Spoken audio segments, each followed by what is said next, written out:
MC kami nih tentang Brand Spark Studio. Nah, sebelum masuk ke penjelasannya, ini saya akan memperkenalkan diri terlebih dahulu. Perkenalkan nama saya Nama Bidatara dengan 2402 dan teman saya. Nama aku Madi Dosarifanya dengan 2402 Nah, Oke, lanjut aja ya. langsung ke materinya. Yang pertama dari MC kami itu ada namanya Value Proposition atau Proposition Design. Mungkin akan dijelaskan oleh kami berdua, tapi yang duluan. Untuk value proposition itu yang pertama ada solusi lengkap dan integritas, yaitu kami menyediakan paket lengkap untuk website, Instagram dan video promosi dalam satu layanan. Oke. Terus yang kedua ada hasil konkret, yang mana layanan kami itu berorientasi dengan peningkatan pengunjung, interaksi dan penjualan. Jadi ada laporan analitik juga untuk dampak konkretnya juga. Terus yang ketiga ada customizable, yang mana setiap UMKM itu kan unik, jadi kami menawarkan layanan agar dapat disesuaikan melalui anggaran dan kebutuhan. Terus yang keempat ada pemberdayaan nih pelanggan melalui edukasi. Jadi selain layanan kami juga melakukan pelatihan juga agar UMKM itu bisa melakukan layanan mereka secara mandiri juga. Nah, selanjutnya yang kelima dari value proposition itu adalah mengangkat storytelling dengan nilai-nilai lokal. Jadi kami itu akan mengangkat nilai-nilai lokal dalam konsep untuk menarik atau membawa yang namanya itu target pasar lokal. Yang keenam itu ada menggunakan teknologi modern untuk efisiensi, dan itu kami akan memanfaatkan yang namanya itu teknologi AI atau artificial intelligence untuk yang namanya itu membuat paket layanan kami. Dan yang ketujuh itu ada yang namanya layanan dengan garansi dan transparansi. Jadi Brand Spark Studio itu akan memberikan laporan progres berkala secara transparan agar pelanggan dapat percaya pada kami. Nah, tadi untuk value proposition. Sekarang ini saya akan jelaskan tentang customer relationship atau hubungan pelanggan. Yang pertama ada personalized service, itu maksudnya itu adalah kami dari Brand Spark Studio akan menyesuaikan dengan tujuan atau kriteria bisnis yang akan kami kerjasama supaya kami bisa memberikan solusi yang tepat sasaran. Yang kedua ada support berkelanjutan. Jadi kami itu setelah proyek pertama selesai, kami tidak akan pasangan, tapi akan tetap membantu atau memberikan support lanjut supaya performa bisnis itu tetap stabil. Yang ketiga ada pelatihan dan edukasi. Nah, maksudnya itu kami itu Brand Spark Studio ini tidak hanya bekerja, tapi akan memberikan edukasi dan pelajaran supaya dari bisnis yang kami kerjasama itu bisa mengelola aset digital mereka secara mandiri dan kemudian harinya. Dan yang keempat ada transparansi dan pemberdayaan. Nah, ini sama seperti value proposition yang saya jelaskan tadi. Maksudnya itu kami akan memberikan laporan progres secara berkala yang transparan. Nah, setelah yang namanya itu customer relationship, saya akan menjelaskan tentang channels atau saluran. Nah, ada 6 nih channelnya. Yang pertama ada website perusahaan yang isinya itu pusat informasi utama. Contohnya yang udah jelas testimoni, layanan, serta cara komunikasi. Dan itu ada media sosial. Kami menggunakan Instagram, Facebook, dan LinkedIn untuk berinteraksi. Yang ketiga ada email marketing. Email di sini itu kami gunakan untuk memberikan penawaran dan berkomunikasi secara personal. Yang keempat ada workshop dan seminar. Jadi itu kami itu akan membuat workshop dan seminar secara berkala untuk mengedukasi UMKM. Yang kelima, channelnya itu ada kemitraan dengan komunitas UMKM. Jadi kami akan bekerjasama dengan UMKM kita untuk yang namanya itu meningkatkan jangkauan pasar. Dan yang terakhir itu ada influencer marketing. Kita jelas namanya influencer.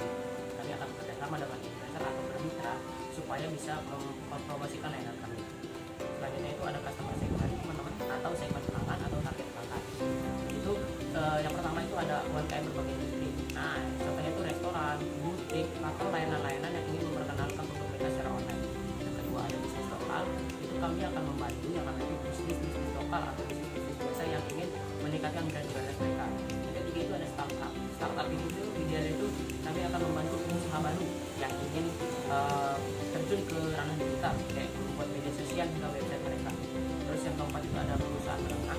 Ini tuh kayak perusahaan dari menengah ke atas yang ingin meningkatkan citra, ingin melanjutkan jangkauan digital dan memperbaiki yang namanya pemasaran digital. Selanjutnya dari setelah namanya customer segment, saya akan menjelaskan revenue streams atau sumber pendapatan. Jelas di mana kami mendapatkan sumber pendapatan. Brand Spark Studio itu mendapatkan 6. Yaitu yang pertama ada penjualan paket layanan. Paket layanan yang kami jual itu adalah berupa pembuatan website, manajemen media sosial. Terus yang kedua ada layanan tambahan. Di sini tuh kami tidak hanya memberikan paket penjualan seperti pembuatan website tadi, tapi juga ada layanan tambahan seperti SEO dan iklan berbayar. Terus yang ketiga ada subscription atau retailer bulanan. Jadi itu kami juga akan memberikan kayak layanan bulanan kayak Spotify gitu, tapi bedanya di sini tuh layanan bulanan kami itu adalah pengelolaan website. Terus yang keempat ada pelatihan berbayar. Dan jelas dari namanya pelatihan seperti yang saya jelaskan tadi, workshop dan seminar. Terus ada proyek khusus nih teman-teman. Jadi proyek khusus itu maksudnya kami mendapat proyek yang khusus atau proyek besar dari bisnis, dari pemerintah, dari perusahaan yang gede dengan ke atas aja. Terus yang terakhir ada influencer collaboration fee, dan terakhir namanya influencer collaboration, jadi kolaborasi dengan influencer. Jadi dapat uang itu dari kolaborasi. Nah selanjutnya itu mungkin bakal lanjutin sama teman saya.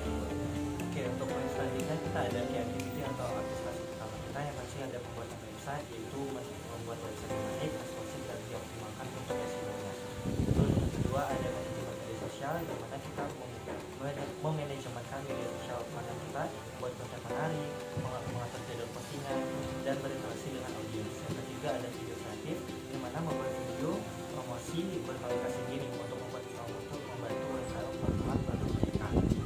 Terus yang keempat ada pelajaran pelanggan, di mana kita menyediakan pelajaran komprehensif agar bisa mengelola media sosial atau website sendiri. Terus yang kelima ada evaluasi hasil, di mana hasil aktivitas secara rutin kita itu kita laporkan secara rutin mengenai dampak apa ini sih yang kita lakukan. Yang keenam ada konsultasi klien, itu kami berkonsultasi atau dengan klien itu untuk memahami kebutuhan mereka nih, mengevaluasi hasil kerja dan menyesuaikan layanan agar sesuai dengan kebutuhan mereka. Terus yang poin selanjutnya kita ada resource atau sumber daya utama. Yang pertama ada tim ahli, karena kami mempunyai tim ahli yang terdiri dari desainer, pengembang web, ahli pemasaran digital, dan pembuatan video kreatif. Yang kedua ada teknologi dan perangkat lunak, kami memanfaatkan server desain, alat analitik dan perangkat manajemen media sosial maupun pembuatan desainnya. Yang ketiga ada peralatan produksi atau itu dilengkapi dengan kamera profesional, komputer, dan software. Terus yang keempat ada studio produksi, kami memfasilitasi studio produksi sendiri untuk memproduksi konten foto maupun video berkualitas tinggi. Yang kelima ada database pelanggan, di mana kami menggunakan informasi dari pelanggan untuk memahami kebutuhan mereka untuk menyusun strategi yang lebih tepat. Terus ada key partner, itu mitra fungsi kita. Yang pertama ada platform hosting dan pengelola website. Itu kami bermitra dengan penyedia hosting domain dan CMS, contohnya bisa WordPress, Shopify maupun Wix. Terus yang kedua ada tools media sosial kita, yang itu contohnya ada Post, Onsite, Buffer, Meta Business Suite. Terus yang ketiga ada penyedia software editing, itu kita ada Adobe Creative Suite dan Canva maupun CapCut. Terus yang keempat ada penyedia alat analitik dan SEO, contohnya ada Google Analytics, Semrush maupun Ahrefs. Terus ada yang kelima ada komunitas dan asosiasi UMKM, yang itu bertujuan untuk memperluas jangkauan pasar nih, membangun jaringan dan memahami kebutuhan pelanggan juga. Terus yang keenam ada influencer marketing, di mana kita berkolaborasi dengan influencer atau kreator yang relevan untuk mempromosikan produk atau layanan. Terus yang ketujuh ada pembagian pendidikan dan pelatihan, di mana kami bermitra juga dengan lembaga pendidikan maupun dan platform pelatihan digital untuk meningkatkan kompetensi tim ahli kita. Terus yang kedelapan ada penyedia layanan pembayaran dan e-commerce, itu bertujuan untuk penyedia layanan pembayaran secara online. Ada PayPal, ada bank juga, terus ada Stripe. Dan terakhir ada cost structure, struktur biaya, mana yang pertama ada biaya gaji dan tim untuk tim digital kita, itu untuk kompensasi tim ahli, ya, ada untuk pengembangan desainer atau filmmaker atau manajemen project kita. Terus yang kedua ada biaya teknologi dan perangkat lunak, di mana kami biaya langganan juga untuk software editing segala macam, dan media sosial juga, contohnya ada Adobe, ada Hotspot atau Semrush dan lain-lain atau juga. Terus yang ketiga ada biaya iklan dan pemasaran, di mana untuk biaya iklan influencer marketing untuk pengembangan konten kita. Terus yang keempat ada biaya infrastruktur, contohnya sewa kantor, peralatan kantor, internet, hardware dan segala macam. Terus yang kelima ada biaya kemitraan dan kolaborasi, di mana biaya pemasaran untuk mitra eksternal kita seperti penyedia hosting, atau agensi pemasaran atau influencer. Yang keenam ada biaya pelatihan dan pengembangan, yaitu pelatihan pasti tentu aja memakan biaya ya. Terus untuk teknologi terbaru juga agar mendapatkan